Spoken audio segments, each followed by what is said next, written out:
त्याप्रमाणे वामनाने बळीराजावरती कावा करून 3 पावले दान मागितलं. 3 पावले म्हणजे काय?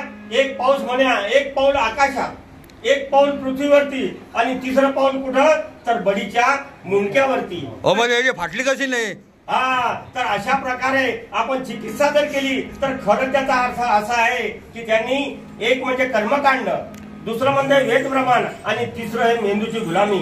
आजही आमच्या बहुजनांची मेंदूची गुलामी झालेली आहे, म्हणून आपल्याला चिकित्सा करण्याची सवय नाही. अशा प्रकारे या बळीराजाला त्यांनी संपवलं. खरं तर बळीराजा एक महान राजा होता. त्याचं वर्णन आपण पाहूया.